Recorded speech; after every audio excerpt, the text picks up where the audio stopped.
پرانے زمانے کی بات ہے کہ ملک فارس پر ایک بادشاہ حکومت کرتا تھا۔ وہ بہت پریشان رہتا تھا کیونکہ ملک میں چوری اور ڈکیتی عام تھی۔ باوجود کوشش کے بھی وہ اس پر قابو نہیں پا رہا تھا۔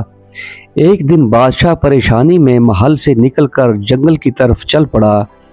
اس نے دیکھا ایک لکڑہارا بہت محنت سے لکڑیاں کاٹ رہا ہے۔ لکڑہارا بادشاہ کو دیکھ کر اس کے پاس آیا اور کہنے لگا، بادشاہ سلامت، آپ کسی شاہی سواری میں نہیں آئے؟ بادشاہ نے اپنی پریشانی کی وجہ بتائی تو اس نے کہا، اگر آپ اجازت دیں تو میں کچھ عرض کروں۔ بادشاہ نے سر ہلایا تو وہ بولا، آپ مجھے کچھ دن ملک پر حکمرانی کی اجازت دے دیں، مجھے امید ہے کہ یہ برائی ختم ہو جائے گی۔ بادشاہ نے اسے بخوشی اجازت دے دی۔ لکڑہارا بادشاہ بن گیا تھا۔ اس نے فوراً حکم جاری کیا، اگر ملک میں کسی بھی طرح کی چوری ہو جائے تو فوراً چور کا سر قلم کر دیا جائے اور جو اس کی سفارش لے کر آئے اس کو بھی پھانسی دے دی جائے گی۔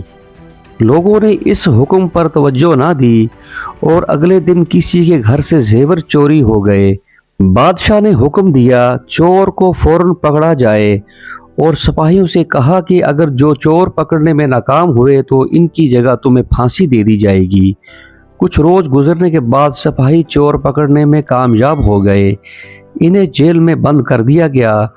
لوگ اب ڈر کے مارے سفارش نہ کریں۔ وہ بادشاہ کے باپ کے پاس گئے اور اس سے گزارش کی وہ بادشاہ سے معافی دلوا دیں۔ وہ ان کے ساتھ جانے پر راضی ہو گیا۔ بادشاہ جب سفارشی کے طور پر اپنے باپ کو دیکھا تو سپاہی کو حکم دیا کہ ان کو جیل میں بند کر دیا جائے۔ پھر اصول کے مطابق جو حکم جاری کیا گیا تھا اس کی تکمیل کر دی گئی۔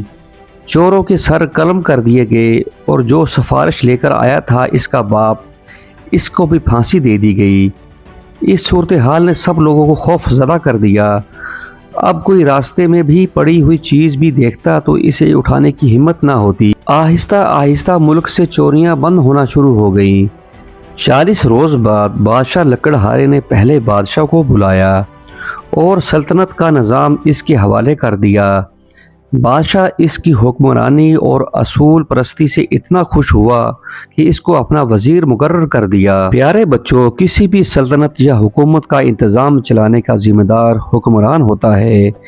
اگر وہ اپنے اصولوں اور قوانین کو مد نظر رکھ کر کام کرے تو ہر برائی کو ختم کر سکتا ہے۔